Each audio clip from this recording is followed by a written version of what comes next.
जय श्री राम भक्तों स्वागत है आपका हमारा चैनल देववाणी में। भक्तों, आपको हमारी कथाएं कैसी लगती हैं हमें कमेंट करके ज़रूर बताएं। भक्तों, हमारी कथाओं को लाइक अधिक से अधिक करें, इन्हें शेयर करें और हमारे चैनल को अधिक से अधिक सब्सक्राइब करें। भक्तों, आपसे एक गुजारिश है, हमें इंस्टाग्राम पर फॉलो करें जिसका लिंक डिस्क्रिप्शन में दिया गया है। तो चलिए शुरू करते हैं आज की कथा। जय श्री राम भक्तों, सुबह की वीडियो में जो हमने आपसे प्रश्न पूछा था कि राधा जी के माता पिता का क्या नाम था, तो उसका उत्तर है राधा जी के पिता का नाम वृषभानु और माता का नाम कीर्ति था। चलिए आज की कथा श्रवण करते हैं। आज की कथा है चतुर सुनार और एक सेठ। आइए कथा श्रवण करें। किसी नगर में एक प्रख्यात सेठ रहता था। सेठ अपनी पत्नी और बेटी के साथ एक सुंदर से गांव में रहता था। सेठ की पुत्री चांदनी विवाह योग्य हो गई थी। चांदनी का रिश्ता सेठ सेठानी ने बचपन में ही तय कर दिया था। आज सेठ जी शादी की तारीख तय करके आए तो बहुत खुश थे। रात को अपनी पत्नी से बोले, मैं चांदनी का विवाह बहुत धूमधाम से करूंगा, इसके लिए एक नौलखा हार भी बनवाऊंगा। सेठानी बोली, हाँ, चांदनी नौलखे हार में कितने सुंदर लगेगी, मगर आप हार बनवाएंगे किससे? अपने चंदन सुनार से बनवाऊंगा। वो अपने बारीक काम और सफाई के लिए पूरे शहर में मशहूर है। केवल काम की सफाई के लिए नहीं, सेठानी अपनी बड़ी बड़ी आंखें मटकाते हुए बोली, चंदन अपने हाथ की सफाई के लिए भी बहुत मशहूर है। चांदनी के गहने उससे मत बनवाना। ऐसा क्यों? सेठ जी ने पूछा। क्योंकि चंदन को आभूषण दिखाना या उससे कुछ बनवाना खतरे से खाली नहीं। मेरी सहेली पूर्णिमा ने उसे 10 तोले सोने की माला चमकाने को दी तो वह 9 तोले की रह गई। रमा ने मोतियों का हार बनवाया तो मोती नकली निकले। ना जाने चांदनी के गहने बनाने में वो हमें कैसे ठगेगा। कुछ नकली निकला तो चांदनी के ससुराल में बहुत बेइज्जती होगी। सेठानी की बात सुन सेठ जी कुछ सोचने लगे। कुछ देर बाद बोले, मैं चांदनी का हार तो चंदन से ही बनवाऊंगा, देखूं तो वो मुझे कैसे ठगता है। आप ऐसी भूल मत कीजिए। चंदन ने बड़े बड़े के छक्के छुड़ाए हैं और आप तो सीधे साधे इंसान हैं। चंदन के सामने आपकी एक नहीं चलेगी, आपका ही नुकसान होगा। अगले दिन सेठ जी ने चंदन को बुलाया और उसे सारा काम समझा दिया। सेठ जी मुस्कुराते हुए बोले, तुम फिक्र मत करो, मैं बहुत सावधान रहूंगा। अगले दिन सेठ ने चंदन को बुलाया और उसे सारा काम समझा दिया। फिर वह बोले, देखो चंदन, लोग कहते हैं कि तुम अपने काम में काफी हेराफेरी करते हो। चांदनी के गहनों में मैं ठगा जाना नहीं चाहता, इसलिए मेरा एक आदमी हमेशा तुम्हारे साथ रहेगा और तुम मेरे घर में जो नदी के पार है उसमें काम करोगे। सेठ जी की बात सुनकर चंदन दुखी हो गया। वह बोला, सेठ जी, मुझे इतना शर्मिंदा ना करिए।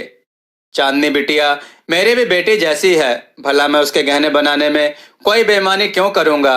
आप बस बता दें, मैं सब तैयार करके ले आऊंगा। सेठ जी बोले, नहीं चंदन, अपनी बेटी के गहनों के मामले में मैं किसी पर विश्वास नहीं करूंगा। काम तुम्हें मेरे घर में विमल की निगरानी में ही करना पड़ेगा।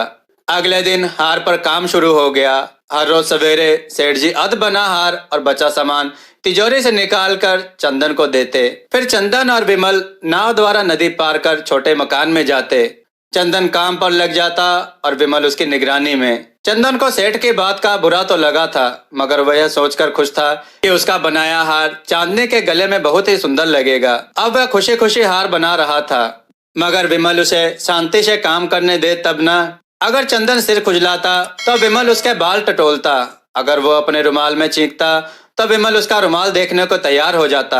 एक दिन जब खाना खाकर चंदन ने मुंह पोंछा तो हद ही हो गई। विमल चंदन की मूंछों में छिपे हीरे जवाहरात ढूंढने लगा। चंदन ने एक बार तो तय कर लिया कि वह गहने नहीं बनाएगा, मगर चांदनी बिटिया का ख्याल आते ही उसका दिल पसीज गया। उसने मन ही मन सोचा, एक बार हार बना लूं, फिर सेठ जी और विमल को मजा चखाऊंगा। धीरे धीरे अन्य आभूषण तो तैयार हो गए और तिजोरी में बंद भी हो गए। अब नौलखा हार को चमकाना बाकी था। सवेरे सवेरे हार लेकर चंदन और विमल नदी पार कर अपने अपने काम पर लग गए। दोपहर तक हार सूरज जैसा चमकने लगा। हार को एक लाल रेशम के कपड़े से ढकी तस्तरी में सजा चंदन नाव में बैठ गया। विमल नाव चलाने लगा। नाव नदी के बीच में पहुंची ही थी कि चंदन ने दूर से आते हुए सेठ जी को देखा। खुशी के मारे चंदन नाव में खड़ा हो गया और जोर जोर से हाथ हिलाते हुए उन्हें बुलाने लगा। अरे अरे अरे, ये क्या कर रहे हो? विमल ने घबराकर कहा। उसके देखते ही देखते चंदन की हरकत के कारण नाव पलट गई। चंदन और विमल हार वाली तस्तरी सब पानी में जा गिरे। बड़ी कठिनाई से नाव, विमल और हार समेत चंदन सुनार को नदी से बाहर निकाला गया। उन्हीं भीगे कपड़ों में चंदन ने हार वाली तस्तरी सेठ जी को सौंपी और अपना मेहनताना लेकर घर लौट गया। सेठ जी खुशी से फूले नहीं समाये। पूरे गांव में खबर फैल गई कि सेठ जी चंदन से तेज निकले।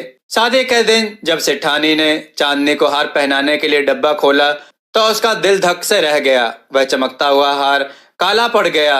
जब सेठ जी को यह पता चला तो उन्हें भी धक्का लगा। आखिरकार चंदन सुनार ने उनको ठग लिया था। सेठ जी ने तुरंत चंदन को बुला भेजा। चंदन भी हंसता हुआ आ गया। सेठ जी के हाथ में असली हार रखते हुए बोला, यह लीजिए आपका हार।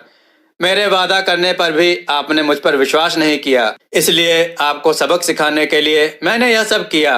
मगर सेठ जी अचंभित होकर बोले, आखिर तुमने यह सब कब किया और कैसे किया? आपको याद है जब नाव पलट गई थी? बस नदी के बीचों बीच मैंने नकली हार छिपा रखा था। जब मैं पानी में गिरा तब मैंने हार बदल दिया, फिर रात को आकर असली हार निकाल लिया। चंदन की चालाकी सुन सेठ जी के चेहरे पर भी मुस्कान आ गई। दोस्तों, आपको यह कथा कैसी लगी? अपने विचार और सुझाव कमेंट में जरूर दें। हमारी कथाओं को लाइक करें, हमारे चैनल को सब्सक्राइब करना ना भूलें। हमारी कथाओं को शेयर जरूर करें जिससे लोगों को अच्छा ज्ञान प्राप्त हो।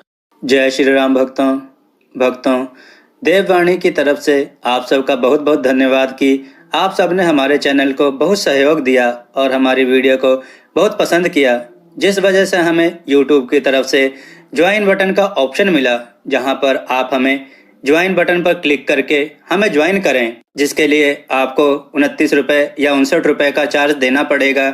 जो हमें ज्वाइन करेगा उन्हें हम कई तरह की सुविधाएं देंगे और उनके कमेंट्स का जवाब देंगे। यहाँ हम आपको कथा कहानियों के टिप्स भी देंगे और हम आपके सुझाव पर वीडियो बनाने की पूरी कोशिश करेंगे और हम आपका नाम वीडियो में जरूर लेंगे। धन्यवाद।